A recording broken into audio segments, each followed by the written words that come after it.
오늘 우리에게 주시는 하나님의 말씀은 누가복음 15장 11절에서 32절까지 말씀입니다. 한 절씩 교독하겠습니다. 또 이르시되 어떤 사람에게 두 아들이 있는데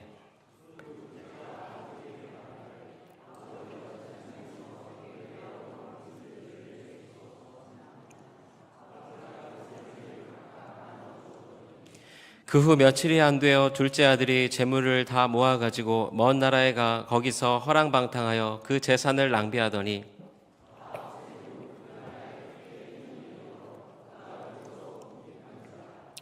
가서 그 나라 백성 중 한 사람에게 붙여 사니 그가 그를 들로 보내어 돼지를 치게 하였는데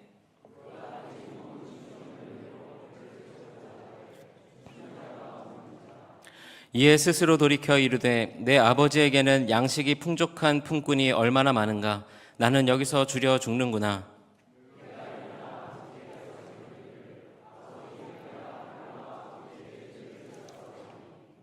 지금부터는 아버지의 아들이라 일컬음을 감당하지 못하겠나이다. 나를 품꾼의 하나로 보소서 하리라 하고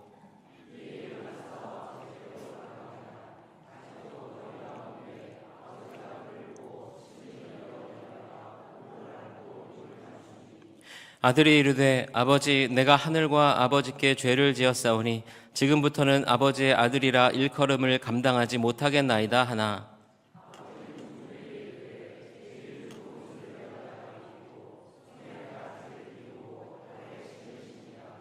그리고 살진 송아지를 끌어다가 잡으라. 우리가 먹고 즐기자.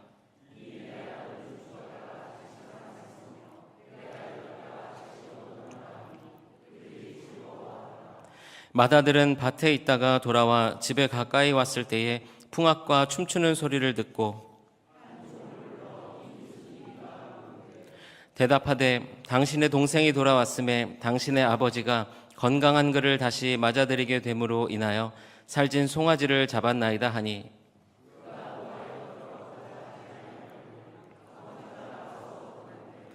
아버지께 대답하여 이르되 내가 여러 해 아버지를 섬겨 명을 어김이 없거늘 내게는 염소 새끼라도 주어 나와 내 벗으로 즐기게 하신 일이 없더니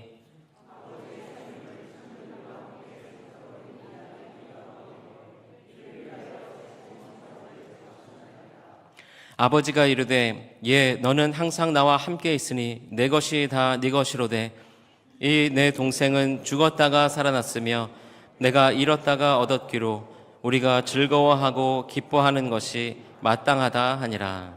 아멘. 오늘 이 시간에는요 이런 사랑 받고 있습니다 라는 제목으로 누가복음 15장 11절에서 32절의 말씀을 나눕니다. 여러분 지난 시간에 제가 2호선 상담가 얘기를 하면서 그분이 부모로서 자녀에게 하지 말아야 될 3가지 소리가 있다 하는 얘기를 드렸습니다. 기억하실지 모르겠는데 그 설교 이후에 많은 분들이요 저에게 굉장히 그 인상적인 얘기였다 이런 피드백을 주셨어요. 그런데 여러분 그 2호선 상담가가 부모로서 자녀에게 하지 말아야 될 3가지만 얘기한 것이 아니라 자녀로서 부모에게 하지 말아야 될 3가지도 얘기했습니다. 여러분 그게 뭐냐면요 똑같아요. 죽는 소리, 앓는 소리, 욕하는 소리, 자녀로서 부모에게 하지 말라 이렇게 얘기하는 거예요. 부모는요 그렇지 않아요. 자녀가요 힘들어 죽겠어요. 뭐 이거 안 사주면 나 죽어버릴 거야 막 이러면요 얼마나 가슴이 덜컥 내려앉습니까? 저희 아이도 가끔 이런 얘기 할 때가 있어요. 아빠 인생 참 힘들다 이렇게 얘기를 할 때 그 얘기를 들어보면 얘가 뭔가 뭐 힘든 일이 있나 뭐 학교에서 친구 관계 속에서 어려움이 있나 가슴이 덜컥 내려앉을 때가 있거든요. 그러니까 자녀로서 부모에게 죽겠다 이런 얘기하면 안 된다는 거예요. 그리고 또 앓는 소리 하지 말라는 겁니다. 여러분 자녀가요 아빠 엄마 조금만 도와줘 나 이것도 없고 저것도 필요한데 부모에게 매번 앓는 소리 이런 소리 하지 말라는 거예요. 그리고 또 부모 욕하는 거 하지 말라는 겁니다. 엄마 아빠가 나에게 해준 게 뭐가 있어? 나에게 준 상처 때문에 내가 지금 이렇게 사는 거 아니야? 뭐 이런 얘기 하면 안 된다라는 그런 이야기예요. 제가 그 얘기를 들으면서 어떤 생각이 들었냐면, 부모가 자녀에게 하지 말아야 될 소리와 자녀가 부모에게 하지 말아야 될 소리가 어때요? 똑같아요. 같습니다. 그러면 똑같은 이유가 무엇이겠는가? 여러분, 부모 자식 간에는요, 서로가 서로에게 갖는 기대가 비슷해요. 또 서로에게 받는 상처, 그리고 또 실망도 누구보다도 잘 알고 비슷하기 때문에 이렇게 서로에게 하지 말아야 될 소리도 똑같은 것 아닌가 하는 그런 생각을 하게 되었습니다. 이분이요, 계속해서 이런 얘기를 해요. 그러면 부모 자식 간에 어떤 말을 주고받으면 좋을까? 먼저 부모가 자녀에게 해주면 좋은 말 얘기하면서 정우성을 기억하라고 이야기합니다. 정우성. 모르세요? 정우성? 알죠? 예, 그 사람을 기억하라는 건 아니고요. 뭐냐? 정말 멋있다. 이 얘기해 주라는 거예요. 우리 아들, 우리 딸 참 최고다. 얘기해 주라는 겁니다. 야, 이제 성인이 되었구나. 아이가 아니라 이제는 어른이 되었구나. 인정해 주라는 거예요. 정우성. 그러면은 또 이제 자녀가 부모에게 해주면 좋은 말을 얘기하면서 손담비를 기억하래요. 손담비. 예. 손은 뭐냐? 손을 잡아주라는 거예요. 누구의 손을 잡아주라는 거예요? 우리를 낳고 기르면서 애쓰고 수고하신 그 부모님의 손을 잡아주라는 겁니다. 담은 뭐냐? 닮고 싶어요. 아빠 닮아서, 엄마 닮아서 너무나 기뻐요. 또 뭐 단어가 다른데 뭐 이런 얘기 생각하지 마시고 그냥, 닮고 싶어요. 엄마, 아빠 닮아서 너무 좋아요. 여러분, 이것은요, 존경한다라는 말보다도 더욱 더 귀한 말인 것 같아요. 나 엄마 닮고 아빠 닮아서 참 좋아요. 그리고 비는 뭐냐? 비난하지 말라는 거예요. 비난하지 말고 환대하라는 겁니다. 아버지 어머니가 오셨을 때에 웰컴 하면서 환대해 주라는 그런 이야기예요. 여러분, 정우성, 손담비 꼭 기억하시고 자녀로서, 부모로서 서로에게 이렇게 칭찬과 격려로 아름다운 가정을 이루어 나아가시기를 주님의 이름으로 축복합니다. 오늘 말씀도 가정에 대한 이야기입니다. 우리가 잘 알듯이 이 말씀 탕자의 비유라고 이야기하는데, 여기에 보면 아버지와 아들, 형과 동생의 이야기가 나와요. 우리가 흔히 볼 수 있는 가정에서 일어난 이 일을 예수님께서 비유를 통해서 말씀하고 계십니다. 오늘 이 시간에 이 말씀을 통해서 자녀를 향한 아버지의 마음, 또 우리를 향한 아버지 하나님의 마음은 어떤 마음인가 하는 것을 여러분과 나누려고 합니다. 요즘은 좀 덜하지만 예전에 전도할 때에 이런 얘기 참 많이 했던 것 같아요. 야, 교회 나와. 교회 나오면 너 사업도 잘 되고 원하는 학교도 들어갈 수 있고 취직도 잘 되고, 그러니까 예수 믿으면 만사 형통이다라는 그런 얘기를 참 많이 했던 것 같아요. 저는요, 틀렸다고 생각하지 않아요. 여러분의 삶과 여러분의 가정과 일터 가운데 이런 축복이 임하시기를 주님의 이름으로 축복합니다. 그런데 여러분, 오늘 말씀을 보면 성경은 우리에게 조금 다르게 접근하고 이야기하는 것을 보게 돼요. 그게 뭐냐면, 하나님은 어떤 분이시냐? 우리에게 실패도 허용하시는 분이다 하는 것을 보게 됩니다. 하나님은 어떤 분이라고요? 우리에게 실패도 허용하시는 분. 여러분, 오늘 12절에 보면 이렇게 시작을 합니다. 그 둘째가 아버지에게 말하되, 아버지여, 재산 중에서 내게 돌아올 분깃을 내게 주소서 하는지라. 아버지가 그 살림을 각각 나눠주었더니, 이렇게 시작을 하고 있어요. 여러분, 둘째 아들이 아버지에게 뭐를 요구하고 있는 거예요? 기왕 줄 유산을 나에게 미리 주십시오, 달라고 요구하는 거예요. 그런데 이 요구가 어떤 요구냐면, 당시 유대 문화에서 부모에게 자식이 미리 유산을 달라라는 것이 어떤 의미를 갖고 있냐면, 아버지, 당신은 이미 죽은 것으로 쳐주세요 라는 그런 의미예요. 여러분, 이게 말이 됩니까? 얼마나 무리하고 얼마나 충격적인 요구예요. 그런데 오늘 말씀에 보면 아버지가 그런 무례한 요구를 하는 자식에게 어떻게 해요? 그 요구대로 그 유산을 물려주는 것을 보게 됩니다. 여러분, 아버지가 이 작은 아들이 그것 가지고 가가지고 무엇을 할지 알았을까요? 몰랐을까요? 알았을 거예요. 왜냐하면 이 비유에 나오는 아버지는 하나님 아버지잖아요. 그렇죠? 하나님 아버지가 몰랐을 리가 없잖아요. 분명히 알았을 거예요. 근데 알면서도 아들이 원하니까 그 유산을 물려주는 거예요. 그런데 어떤 일이 벌어지느냐? 13절 14절에 보니까 그 후 며칠이 안 돼요. 둘째 아들이 재물을 다 모아가지고 먼 나라에 가 거기서 허랑방탕하여 그 재산을 낭비하더니 다 없앤 후 그 나라에 크게 흉년이 들어 그가 비로소 궁핍한지라. 이렇게 나와요. 주머니가 두둑해졌습니다. 아버지의 유산을 물려받은 아들, 이 돈이면 내가 세상에 나가서 무엇이든지 할 수 있고 성공할 수 있다, 아마 생각했을 거예요. 그런데 여러분, 세상이 만만합니까? 아니잖아요. 아들은요, 그런 마음의 준비도 되어 있지 않았어요. 그래서 결국에는 어떻게 됩니까? 쓰디쓴 바닥, 실패를 경험하게 되는 거죠. 완전히 무너졌습니다. 먹을 것조차 없고요, 구걸하고 돼지 먹는 쥐염 열매 그거 얻어 먹으려고 얼마나 비참하고 처참한 모습이에요.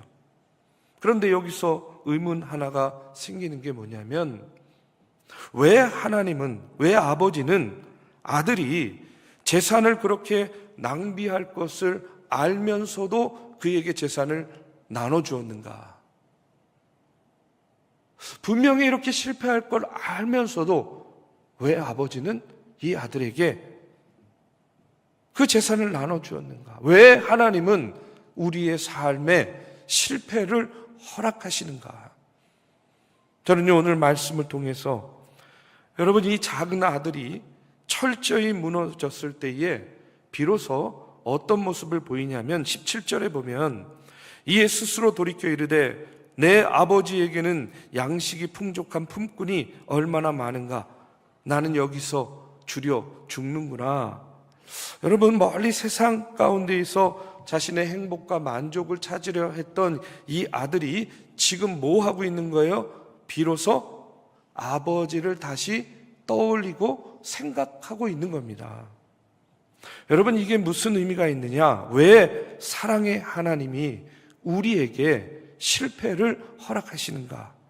저는요, 그 이유가 이 작은 아들의 모습에 있다고 생각해요. 그것은 뭐냐? 바로 그 실패를 통해서 아버지를 생각하고 아버지를 기억하고 아버지를 바라보게 하기 위함이다 하는 사실입니다. 바꿔 말하면, 이렇게라도 하지 않으면 여러분, 우리가 우리의 삶 가운데 하나님 바라보지도 않고 하나님 생각하지도 않고 여러분, 하나님 기억하지도 않으니까 하나님은 우리에게 뭘 허락하세요? 실패를 허락하신다는 그런 이야기예요. 인생의 실패 가운데에 지금 내 처지, 내 꼴이 이게 뭐야? 라고 실망했을 때에 주님께서 우리에게 말씀하십니다. 그때가 비로소 하나님 아버지의 품을 그리워할 때이다. 여러분, 그렇기 때문에 우리는 실패를 두려워하고 마냥 절망할 이유가 없는 겁니다. 이유가 뭐예요? 우리에게는 실패 가운데에 떠올리고 기억하고 돌아갈 수 있는 아버지의 집, 아버지의 품이 있기 때문에 그래요. 여러분, 돌아갈 곳이 있고 돌아갈 집이 있는 것과 돌아갈 곳이 없는 그 삶은요, 완전히 다릅니다.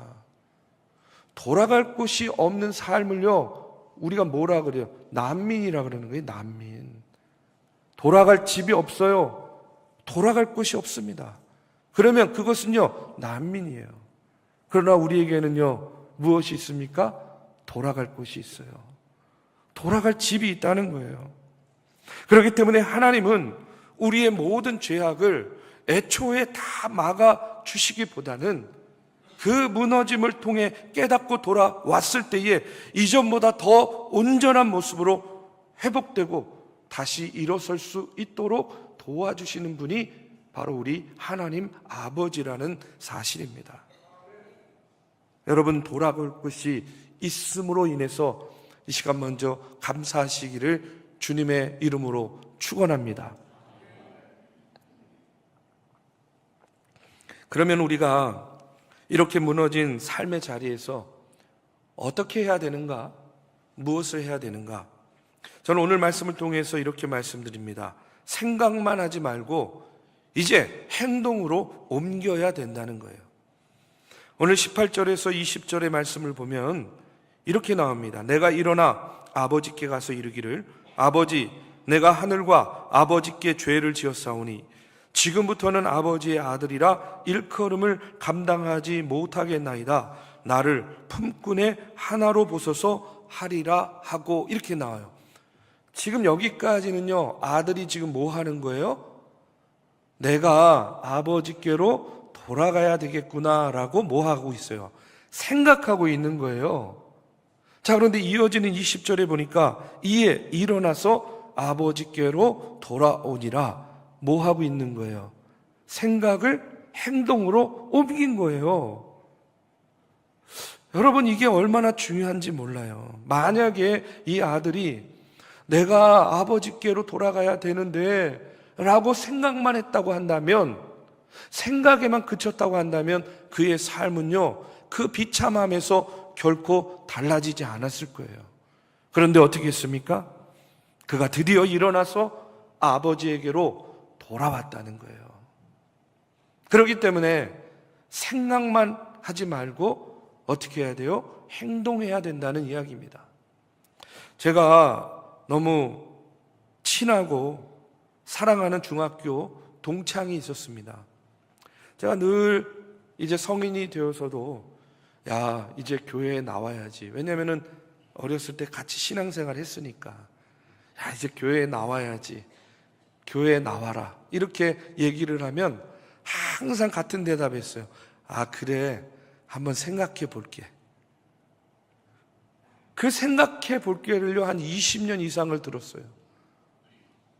20년 동안을 계속 생각해 본 거예요. 생각만 한 거예요. 그런데 중요한 건 뭐냐면, 그렇게 생각하더니요, 이제는요, 교회를 나오기 시작했습니다. 그리고 지금 우리 새가족반에서 새가족 교육을 받고 있어요. 20년 이상을 생각하더니 드디어 어떻게 한 거예요? 행동으로 옮긴 거예요. 얼마나 감사합니까? 얼마가 걸렸느냐가 중요한 것이 아니에요. 중요한 건 뭐냐면 그 생각을 행동으로, 결단으로 옮기느냐 안 옮기느냐가 중요하다는 얘기입니다. 여러분, 우리가 언제까지 생각만 하겠습니까? 우리가 언제까지 생각에만 머물러 있겠냐는 거예요. 이제는 행동하고 결단해야 된다는 거예요. 여러분, 아브라함 잘 아시죠? 아브라함을 보면 하나님이 그에게 약속의 땅을 주시겠다고 말씀하셨어요. 그러면 그 약속의 땅으로 들어가려면 어떻게 해야 돼요? 지금 삶에 터져진 갈대아 우르에서 떠나야 되는 거예요. 움직여야 되는 겁니다. 그런데 여러분, 이 갈대아 우르라는 말의 뜻이 어떤 의미가 있냐면 파괴의 잿더미라는 의미가 있어요. 갈대아 우르, 지금 아브라함이 자신도 모르게 머물러 서 있던 그 자리가 어떤 자리였냐면 파괴의 잿더미와 같은 자리였다는 거예요. 마찬가지로 지금 우리가 서 있는 내 삶의 자리가 여러분 파괴의 잿더미와 같은 그런 자리일 수도 있다는 겁니다. 내 인생이 상실되고 찢어지고 부서져서 분명한 의미도 삶의 목적도 가치도 희미해져 있는 그 갈대아 우르 파괴의 잿더미와 같은 자리에 우리가 언제까지 서 있겠습니까? 움직여야죠. 떠나야죠. 그리고 약속의 땅을 향해서 우리가 발걸음을 내디뎌야 된다는 거예요. 여러분, 이것을 가리켜서 성경은요 뭐라고 이야기하냐면 회개라고 이야기하는 겁니다. 회개는 생각이 아닙니다. 회개는요 행동이에요. 오늘 본문 20절에 보면 아버지께로 돌아왔다는 거예요. 행동했습니다. 그리고 누구에게로 돌아온 거예요? 아버지께로 돌아왔어요.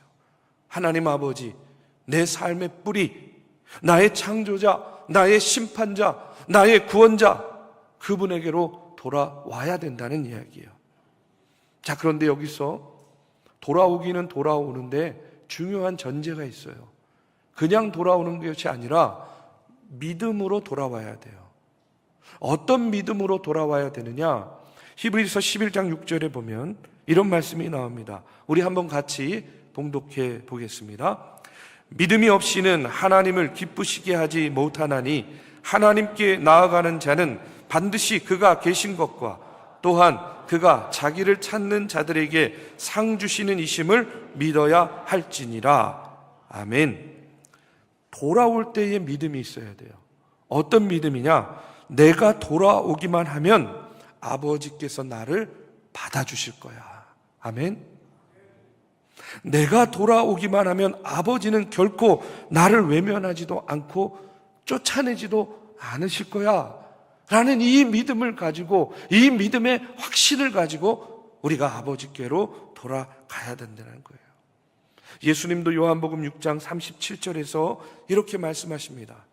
아버지께서 내게 주시는 자는 다 내게로 올 것이요 내게 오는 자는 내가 결코 내쫓지 아니하리라. 여러분, 이 아버지의 사랑을 믿고 아버지의 약속의 신실하심을 믿고 여러분 믿음으로 안심하고 돌아오면 되는 거예요. 이것이 바로 믿음이라는 겁니다. 자, 그렇게 돌아왔을 때에 이 아들에게 어떤 일이 벌어지는가? 20절에 보니까 이에 일어나서 아버지께로 돌아오니라. 아직도 거리가 먼데 아버지가 그를 보고 측은히 여겨 달려가 목을 안고 입을 맞추니, 이렇게 나와요. 여러분 한번 이 장면을요 잘 상상해 보세요. 머릿속으로 아들이요 뭐 당당하게 자 저기 앞에 집이 있네 이제 다 왔어 하면서 아버지 집을 향했겠습니까? 아닐 거예요. 얼마나 민망했을까요? 얼마나 두려웠을까요? 그렇게 발걸음을 어렵게 아버지의 집으로 떼고 있는 아들을 누가 먼저 본 거예요? 아버지가 먼저 본 거예요. 그리고 측은히 여겨서 누구에게로 달려갑니까? 여러분, 아들이 아버지께 달려간 겁니까? 아버지! 하고? 아니에요. 아버지가 그 아들을 측은히 여기면서 아들아 하면서 달려간 거예요. 누가 먼저 갔다고요? 아버지가. 누가 달려갔다고요? 아버지가. 여러분, 오늘 이 말씀에 측은히 여겼다라는 표현이 헬라어로 스플랑크니조마이라는 단어입니다. 근데 이게 어떤 의미가 있냐면 창자가 끊어지듯 아파한다라는 그런 의미예요. 그러니까 아버지는요 그 아들의 그 오는 모습을 보면서 창자가 끊어지듯 아픈 마음으로 달려간 겁니다. 여러분, 우리 그렇지 않아요? 자식이 다쳤다는 소식 들으면요 어때요? 차라리 내가 다치고 차라리 내가 아프면 좋겠다라는 것이 여러분 부모 마음 아니겠어요? 바로 그것이 우리를 보는 하나님 아버지의 마음이라는 겁니다. 여러분, 아버지는요 그렇게 자녀를 기다리는 거예요. 어떻게 해요? 창자가 끊어질 듯 그 아파하는 마음으로 집 나간 아들이 돌아오기만을 기다리는 아버지의 마음. 그런데 여러분, 그것이 다가 아니에요. 22절에 보니까 아버지는 종들에게 이르되 제일 좋은 옷을 내어다가 입히고 손에 가락지를 끼우고 발에 신을 신겼다라고 이렇게 나옵니다. 제일 좋은 옷을 입혔다라는 것은 뭐냐? 여러분요, 종은 종의 옷이 있고 주인은 주인의 옷이 있고 아들은 아들의 옷이 있는 거예요.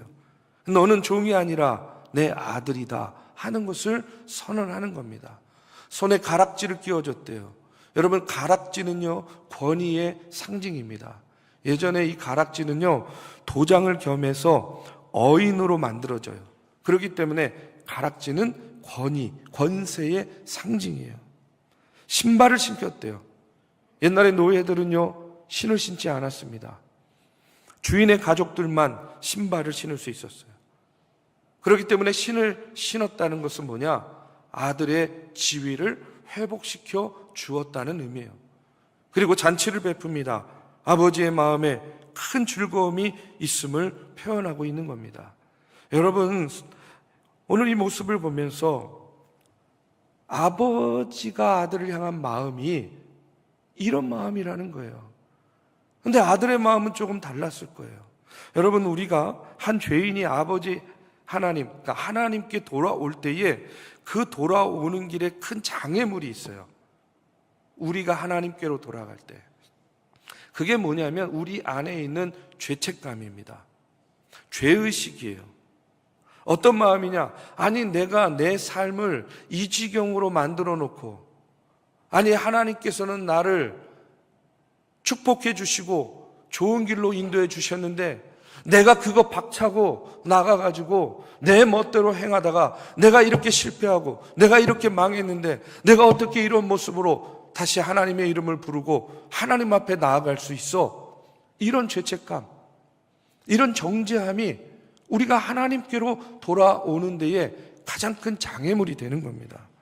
그런데 오늘 말씀을 자세히 보시면요, 여러분, 이 아버지는 이미 아들을 다 용서해 놓고 기다리고 계시는 거예요. 내가 나를 정죄하지 않도록, 심한 죄책감 때문에 무너지지 않도록 아버지는 이미 아들을 용서해 놓으신 거예요. 저는요, 바로 이 아버지의 마음, 이것이요, 바로 예수 그리스도의 십자가 사건이라고 믿습니다. 여러분, 하나님께서 왜 예수님을 이 땅에 보내주셨는가? 그것은 우리의 죄와 허물 때문에 우리가 맞아야 될 그 저주, 채찍을 다 맞으시고 그 형벌을 다 받으시고 이제 너의 죄의 문제 다 해결됐어. 이제 돌아만 오면 돼. 라고 우리를 그 십자가 사랑으로 기다려주시는 그 아버지의 모습, 아버지의 사랑이 바로 오늘 이 아버지의 모습이라는 거예요. 여러분, 돌아오면 용서해 준다가 아닙니다. 다 용서했으니까 돌아오면 된다는 거예요. 여러분, 이것이 얼마나 큰 차이예요.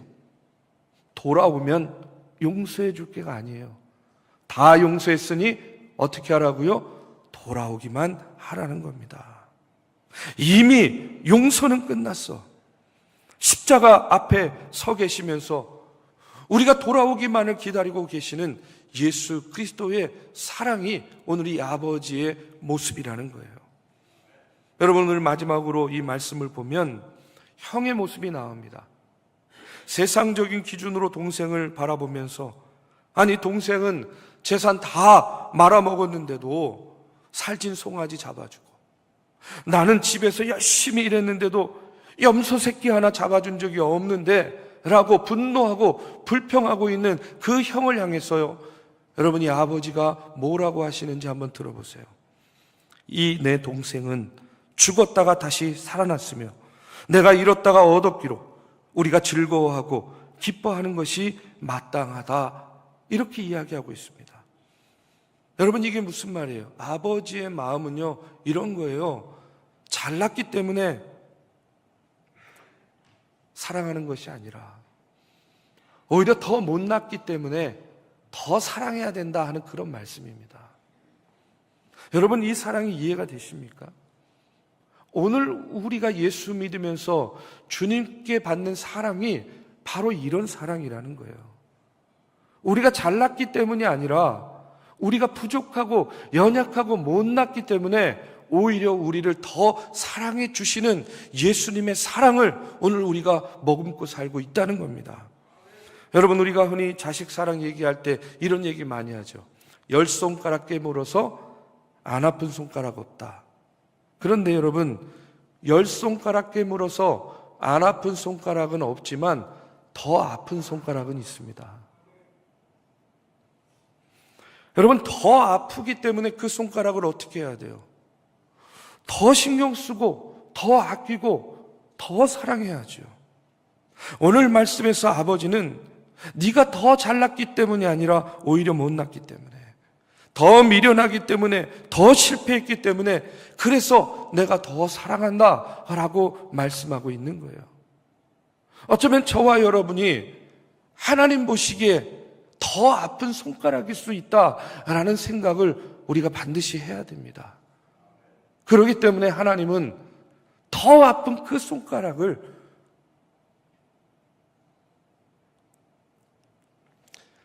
더 사랑해 주시는 거예요. 그것이 오늘 우리가 하나님께 받고 있는 사랑이라는 겁니다. 사랑하는 우리 믿음의 성도 여러분, 오늘 우리가 만난 아버지는 실패한 아들이 돌아오기만을 기다리시는 아버지예요. 이미 용서 다 마치고 길목에 서 계시면서 못났기에 더 사랑해 주시는 그 아버지 하나님, 여러분, 지금 우리가 그런 하나님의 사랑으로 살아가고 있음을 우리가 반드시 기억하시기를 주님의 이름으로 축원합니다.